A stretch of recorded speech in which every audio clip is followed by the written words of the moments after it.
अस्सलामुअलैकुम, welcome back to साइबरमैक्स academy. जैसा कि साइबरमैक्स आप लोग जानते हैं कि हमने एक new course C sharp basic and object oriented के नाम से स्टार्ट किया हुआ था, जिसके लेक्चर बैक टू बैक आ रहे हैं। आप सी शार्प वाली प्लेलिस्ट को एक्सेस कर लें, लिंक डिस्क्रिप्शन में दिया होगा। तो यहाँ पर देख सकते हैं कि अभी तक तकरीबन 15 से 16 लेक्चर्स अपलोड हो चुके हैं, ठीक है। जिसमें से जो स्टार्टिंग वाले लेक्चर्स थे वो बेसिक के थे। उसके बाद उस बेसिक को टेस्ट करने के लिए हमने कुछ लैब प्रैक्टिसेस की, यानी 2 लेक्चर्स आए जिसमें हमने उन बेसिक कॉन्सेप्ट्स को यूज करते हुए कुछ क्वेश्चंस को हल किया। उसके बाद हमने प्रॉपर ऊप स्टार्ट कर दी थी, जो थी लेक्चर नंबर 16, जिसमें हमने लास्ट लेक्चर था कि क्लास और ऑब्जेक्ट्स क्या होते हैं, और ऊप का इंट्रोडक्शन दिया था सी शार्प के हवाले से। तो अगर आपने ये वाला लेक्चर समझना है, जो कि आज आप इस वक्त ओपन कर चुके हैं वीडियो को, तो अगर आपने पिछली वीडियो नहीं देखी 16 लेक्चर, तो वो आपको देखना होगा, अदरवाइज आपको अच्छी तरह समझ नहीं आएगी। ओके, तो अगर तो आपने स्पेसिफिकली यही टॉपिक समझना है, तो without wasting our time let's start. तो सबसे पहले यहाँ से हम क्या ओपन करते होते हैं हमेशा की तरह, विजुअल स्टूडियो 13 को मैं ओपन कर रहा हूँ। अगर ये इंस्टॉल नहीं किया हुआ तो इसका भी लिंक डिस्क्रिप्शन में मिल जाएगा, वीडियो देख के इंस्टॉल वगैरह कर लें। ओके, अगर लेटेस्ट वर्जन है तो वो भी चलेगा आपके पास। तो यहाँ पर मैं एक न्यू प्रोजेक्ट क्रिएट करता हूँ यहाँ पर, ठीक है। और इस प्रोजेक्ट का नाम मैं रख देता हूँ आज कंस्ट्रक्टर, क्योंकि आज हम कंस्ट्रक्टर पढ़ने जा रहे हैं।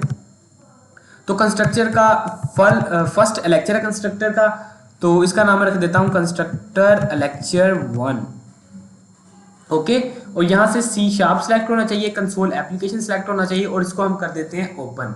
तो जल्द से जल्द हमारे सामने क्या हो जाएगा, एक बेसिक स्ट्रक्चर बन के प्रोग्राम का आ जाएगा। लास्ट क्लासेस में जैसा कि आपको मैं इंट्रोडक्शन दे चुका हूँ कि क्लास कैसे बनाते हैं, ऑब्जेक्ट कैसे बनाते हैं, तो उसी तरह इसमें भी हम बनाएंगे। तो जैसा कि आपको इसे पिछले लेक्चर में बताया था कि ऊप के अंदर हम सारा काम क्लासेस और ऑब्जेक्ट के रिलेटेड ही करते हैं। क्लासेस बनती हैं, उसके ऑब्जेक्ट्स बनते हैं, तो इसमें भी यही काम होगा। तो कंस्ट्रक्टर का कॉन्सेप्ट देख ले पहले कि ये आखिर है क्या, ये इसका काम क्या है और क्या चीज। तो इसके लिए मैं एक स्लाइड ओपन करता हूं आपके सामने।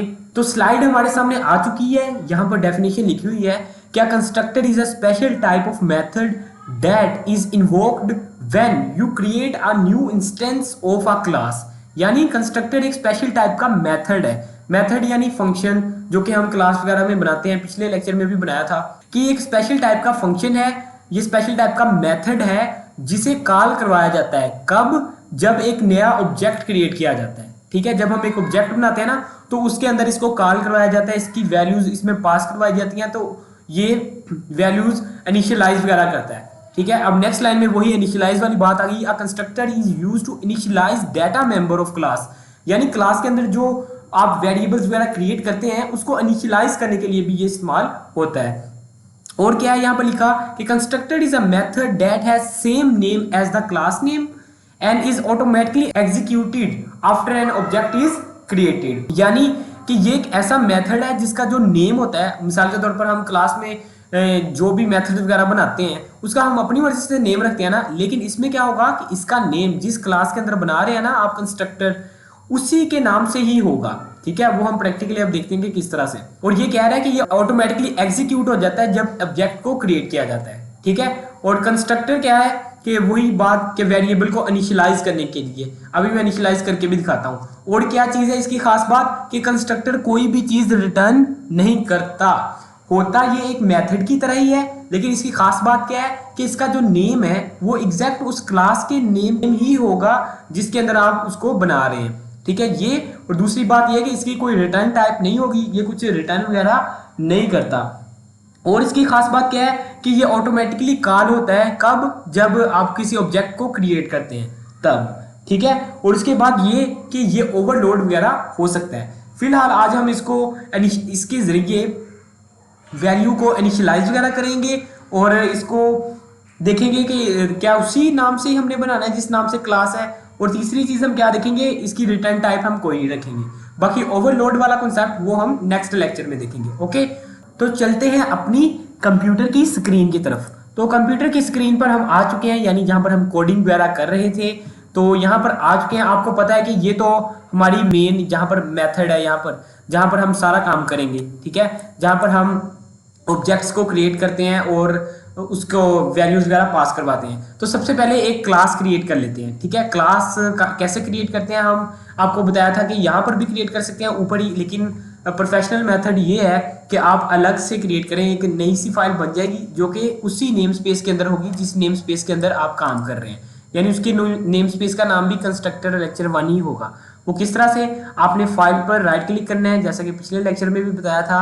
उसके बाद आपने क्या करना है, ऐड के बाद आपने आ जाना है क्लास पर। ये देखिए लास्ट पर क्लास का ऑप्शन आ रहा है, इस पर क्लिक करेंगे, वो आपके सामने पूछेगा कि इस क्लास का आपने नाम क्या रखना है। तो मैं मिसाल के तौर पर चलें स्टूडेंट रख देता हूँ, STUDENT, ठीक है, ये रख दिया मैंने, और यहाँ पर कर देता हूँ क्लिक ऐड पर। तो यहाँ पर क्या हो चुका है कि एक क्लास क्रिएट हो चुकी है, ये देख सकते हैं यहाँ पर नाम लिखा हुआ है कि क्लास स्टूडेंट, और जो दूसरी फाइल है वो क्या, किस नाम से है, क्लास प्रोग्राम के नाम से। दोनों किस नेम स्पेस के अंदर है, कंस्ट्रक्टर लेक्चर 1 के नाम से जो नेम स्पेस है उसके अंदर स्टोर है, तो दोनों आपस में लिंक है, ठीक है। तो यहाँ पर क्या करते हैं कि जो क्लास होती है, यहाँ पर हम कंस्ट्रक्टर बनाते हैं। कंस्ट्रक्टर की डेफिनेशन की पहली लाइन क्या है कि ये एक मेथड है स्पेशल टाइप का, और इसकी खास बात क्या थी कि उसका जो नेम होता है वो एग्जैक्टली वही नेम होता है जो कि क्लास का नेम होता है। अब यहाँ पर मैं थोड़ा सा जूम करके दिखाता हूँ, तो यहाँ पर क्लास कौन सी बनी हुई है, स्टूडेंट नाम की बनी हुई है ना, तो इस क्लास का नाम क्या है, स्टूडेंट, तो इसी नाम का ही हम कंस्ट्रक्टर बनाएंगे यहाँ पर, ठीक है। तो उससे पहले हम ना कुछ वेरिएबल्स ले लेते हैं जिसके अंदर वैल्यूज वगैरह स्टोर करवाएंगे। जिस तरह स्टूडेंट है तो स्टूडेंट को कुछ वैल्यूज तो देनी होंगी ना, ठीक है। ये सिंपल क्या किया है कि मैंने कुछ वेरिएबल्स डिक्लेयर करवाए हैं क्लास के अंदर। अभी इसके अंदर कोई भी वैल्यू स्टोर वगैरह नहीं है, अभी मैंने कंस्ट्रक्टर भी नहीं बनाया।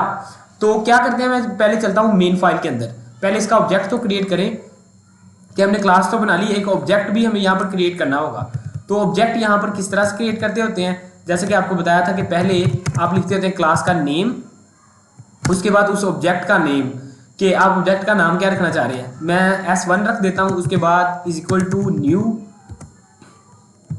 उसके बाद फिर स्टूडेंट इस तरह से लिख देता हूँ स्टूडेंट, और ब्रैकेट्स लगाकर यहाँ पर लगाता हूँ सेमीकोलन। क्या हुआ कि S1 के नाम से हमने एक ऑब्जेक्ट क्रिएट कर दिया। अब चलते हैं फिर डेफिनेशन की तरफ इसकी। अभी तक कुछ खास काम नहीं किया हमने, वही लेक्चर 1 वाली चीज की है कि कुछ वेरिएबल्स डिक्लेयर करवाए हैं, एक ऑब्जेक्ट बना दिया, ठीक है। अब क्या करते हैं कि इनिशियलाइज करने वाला काम, कि constructor is used to initialize the data of members, यानी जो क्लास के मेंबर्स हैं उसको इनिशियलाइज करने के लिए। कौन से मेंबर्स, ये वाले स्टूडेंट, ये वाले मेंबर्स किसके जो रखे हुए नेम्स, रोल नंबर और क्लास, ठीक है ना।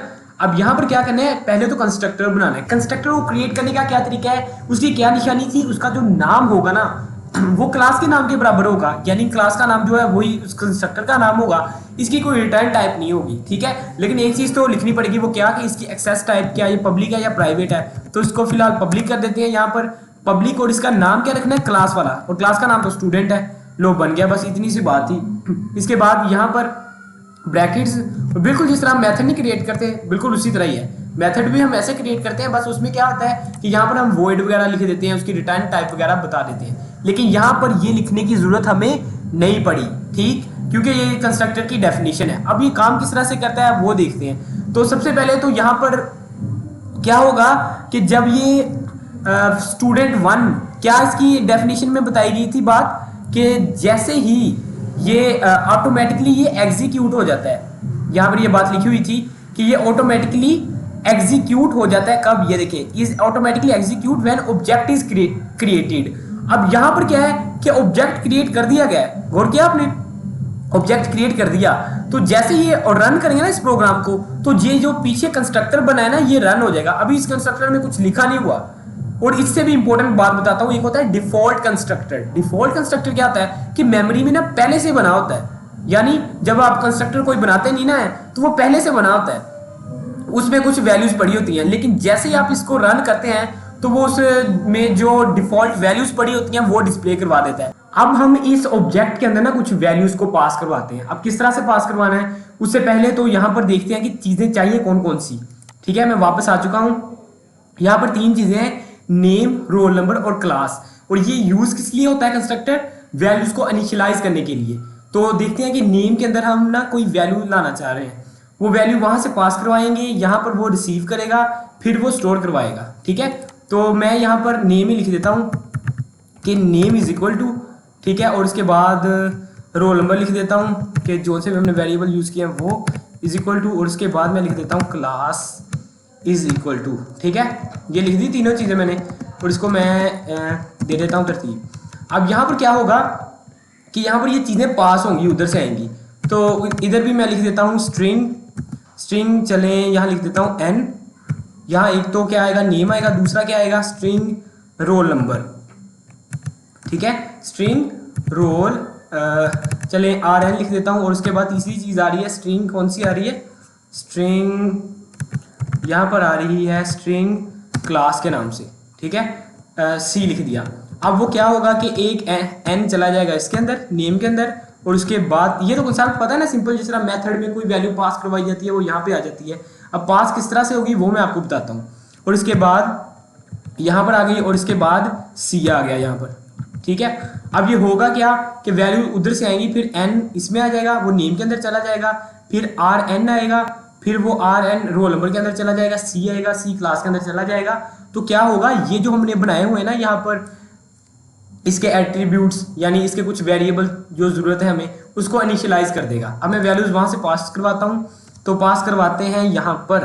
तो सबसे पहले हमें क्या चीज़ पास करवानी है, आपने सीक्वेंस वही रखनी है जो यहाँ पे है। यहाँ पर पहले नेम है, फिर रोल नंबर है, और फिर उसके बाद क्या है क्लास है। तो सबसे पहले तो नेम लिखना है, तो नेम मैं मिसाल के तौर पर यहाँ पर FRAST फरासत रख देता हूँ। उसके बाद यहाँ पर रोल नंबर लिखना है, तो 1 2 6 8 लिख देता हूँ, 6 7 कर देता हूँ यहाँ पर। और इसके बाद तीसरी चीज़ यहाँ पर क्या करता हूँ मैं, डबल कोटेशन के अंदर यहाँ पर तीसरी चीज़ है क्लास, तो मैं लिख देता हूँ SC3A लिख देता हूँ। चले ठीक है, जो से भी क्लास हो आप नाम लिख सकते हैं एग्जाम्पल के तौर पर।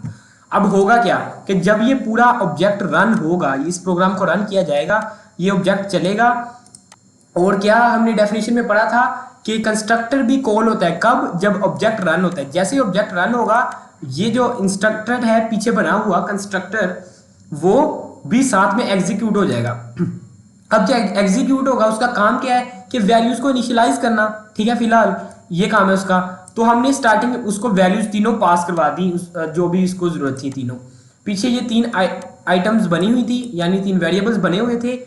ये कंस्ट्रक्टर बना हुआ है, इसके अंदर वैल्यूज आएंगी। पहली वैल्यू यहाँ पर पास हो जाएगी, दूसरी यहाँ पर, तीसरी यहाँ पर, उसके बाद ये इनमें पास हो जाएगी। ठीक है, अब नीचे हम क्या करते हैं, एक ना इन तीनों को प्रिंट करवा देते हैं, देखते हैं क्या ये काम कर भी रहे हैं या नहीं। तो पहले मैं इसको प्रिंट करवाता हूँ, कंसोल डॉट राइट, और उसके बाद लाइन कर देता हूँ, और डबल कोटेशन के अंदर मैं लिखता हूँ स्टूडेंट का नेम इज इक्वल टू, और यहाँ पर मैं इसको प्रिंट करवा देता हूँ NA। मैं मिसाल के तौर पर नेम को प्रिंट करवाना चाह रहा हूँ, तो मुझे नेम चाहिए। और उसके बाद मुझे क्या क्या प्रिंट करवाना है, यहाँ पर मैं, बल्कि हम डायरेक्ट प्रिंट नहीं करवा पाएंगे, हमें किसी फंक्शन के अंदर लिख लेते हैं। मिसाल के तौर पर मैं एक नया फंक्शन बना लेता हूँ पब्लिक, और इसकी टाइप क्या रख देता हूँ वॉइड, और इसका नाम रख देता हूँ प्रिंट, और इसका कुछ आर्गुमेंट्स इस तरह से। ये बन गया एक मेथड प्रिंट के नाम से, इसके अंदर हम ये चीज़ प्रिंट करवाएंगे। ठीक है, तो यहाँ से मैं एंटर करके ना नीचे आ जाता हूँ, और उसके बाद यहाँ पर आ जाइए। ठीक है, इसको मैं करता हूँ कॉपी, और यहाँ पर मैं कर देता हूँ पेस्ट। और यहाँ पर मैं क्या लिखता हूँ, नेम की जगह अब हमें चाहिए रोल नंबर, तो रोल नंबर कर दिए। और यहाँ पर मैं क्या चीज़ प्रिंट करवाना चाह रहा हूँ, रोल नंबर, तो रोल नंबर लिख देता हूँ कि roll number is equal to. ठीक है, और इसके बाद यहाँ पर यही लाइन कॉपी करके पेस्ट, और यहाँ पर मैं लिख देता हूँ क्लास। ठीक है, कि हम क्लास को प्रिंट करवाने जा रहे हैं। और यहाँ पर मैं क्या करता हूँ, CLASS क्लास करवा दिया प्रिंट। अब देखिए हो क्या रहा है, एक बार फिर से रिवाइज करवाता हूँ, और इस फंक्शन को ना वहाँ पर कॉल भी करवा देता हूँ जहाँ पर हमें ये प्रिंट वगैरह करवाना है। तो यहाँ पर हम कॉल करवाएंगे किस के अंदर बना हुआ है, ये बना हुआ है S1 नाम के ऑब्जेक्ट के अंदर। तो पहले लिखेंगे S1, फिर डॉट, फिर उस फंक्शन का नाम।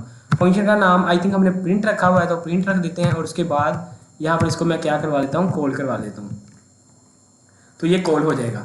ठीक है, अब फिर से हम रिवाइज करते हैं कि अभी तक हमने किया क्या। सिंपल एक क्लास में हमने एक फाइल बनाई है अलग स्टूडेंट के नाम से, उसके अंदर 3 वेरिएबल्स क्रिएट किए हैं, और हमने पढ़ा कि कंस्ट्रक्टर होता है जो कि इन वेरिएबल्स को इनिशियलाइज वगैरह करने के लिए इस्तेमाल होता है। हम डायरेक्ट भी इनिशियलाइज कर सकते हैं, लेकिन कंस्ट्रक्टर का आगे नेक्स्ट में ज़्यादा यूज़ पता चलेगा कि हम कंस्ट्रक्टर क्यों बना रहे हैं।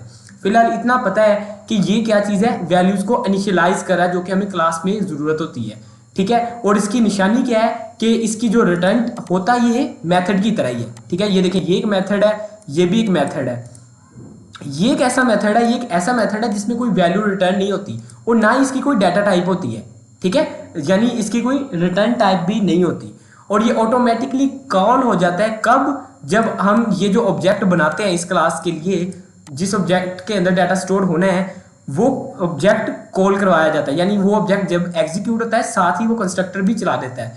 तो कंस्ट्रक्टर ये पड़ा हुआ है हमारे पास। ठीक है, अब हो क्या रहा है, हो ये रहा है कि जैसे ये ऑब्जेक्ट चले हमने इस कंस्ट्रक्टर को कुछ वैल्यूज पास करवा दी। ठीक है, ये करवा दी, ये करवा दी, ये करवा दी, ये जाएगी वैल्यूज, इसको ये यहाँ पर रिसीव कर रहा है, रिसीव कर लिया। उसके बाद कहाँ पर जा रहा है, ये आ रहा है यहाँ पर, ये इसके अंदर नेम के अंदर स्टोर करवा रहा है, ये रोल नंबर के अंदर, ये सी क्लास के अंदर।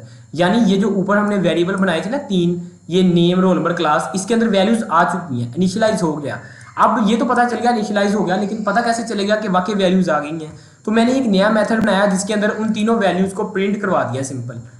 अब देखिए ये भी मेथड है ना, अब इसकी इसमें और इसमें डिफरेंस देख लें। इसमें क्या है, ये देखें वॉइड लगा हुआ है और इसका जो नेम है वो नेम हम जो मर्जी रख सकते हैं, लेकिन जो कंस्ट्रक्टर का नेम है वो आपको वही नेम रखना पड़ेगा जो कि क्लास का नेम है। जिस तरह ये क्लास स्टूडेंट है तो यहाँ पर भी वही नेम रखना होगा। ठीक है, इस तरह अब हम ना इसको रन के देखते हैं कि क्या आता है रिजल्ट।